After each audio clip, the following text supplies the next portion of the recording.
उधर पश्चिमी मीडिया ने दावा किया कि ब्रिटेन यूक्रेन को आधुनिक टैंकों की नई खेप भेज सकता है। बताया जा रहा है कि ये टैंक जल्द जेलेंस्की की सेना को मिलेंगे ताकि यूक्रेन के सैनिक किसी भी सूरत में रूसी जवानों के आगे कमजोर न पड़े। पश्चिमी मीडिया के मुताबिक ब्रिटेन यूक्रेन को 10 चैलेंजर 2 टैंक दे सकता है। इस टैंक की गिनती घातक टैंकों में होती है। ब्रिटेन की सेना खुद इसका इस्तेमाल कर रही है। अगर ये टैंक जेलेंस्की की सेना को मिलते हैं तो ये उसके लिए किसी कवच से कम नहीं होंगे, क्योंकि चैलेंजर 2 टैंक को T-72 टैंक से भी दमदार माना जाता है। वजन में भारी भरकम ये टैंक जंग के मैदान में न सिर्फ तेजी से दुश्मन पर कहर बरपा सकते हैं, बल्कि उसके हमलों से खुद को बचाने की भी ताकत रखते हैं।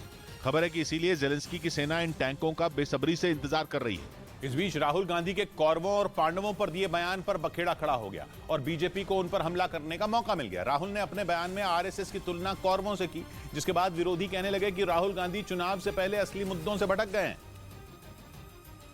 और विरोधियों ने कहा कि वो उस पिच पर खेलने की कोशिश कर रहे हैं जिस पर उन्हें खेलना नहीं आता, जिसका बीजेपी ने बैठे बैठाए फायदा उठा लिया, क्योंकि पहले उन्होंने विवादास्पद बयान देकर पुजारियों को नाराज किया और अब उन्होंने आरएसएस की तुलना कौरवों से कर दी। 21वीं सदी के कौरव हाफ पैंट खाकी हाफ पैंट पहनते हैं, हाथ में लाठी लिए होते हैं और शाखा लगाते हैं, जिसके बाद बीजेपी भड़क गई। आधुनिक युग के दुशासन यही है, बल्कि दुशासन ही क्यों, दुर्योधन भी यही है।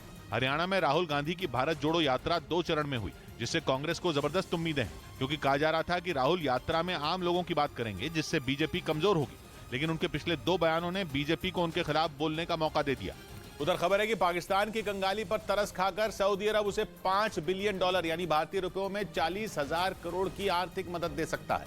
पिछले दिनों ही पाकिस्तान के नए सेना प्रमुख आसिम मुनीर सऊदी अरब गए थे, जहां उन्होंने पाकिस्तान को आर्थिक संकट से निकालने के लिए सऊदी अरब के सामने झोली फैलाई थी।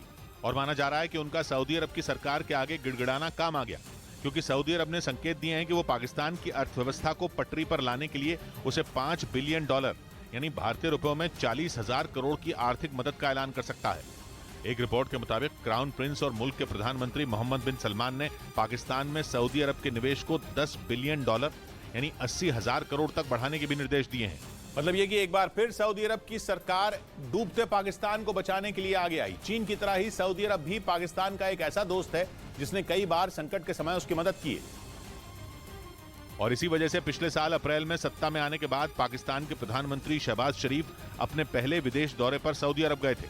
उनका मकसद सऊदी अरब की सरकार से आर्थिक मदद लेना था। हालांकि वहां उन्हें पूर्व प्रधानमंत्री इमरान खान के समर्थकों की ओर से बेइज्जती का सामना करना पड़ा था। उनके बाद पाकिस्तान के पूर्व सेना प्रमुख जनरल कमर जावेद बाजवा ने भी आर्थिक मदद मांगने के लिए सऊदी अरब का दौरा किया था।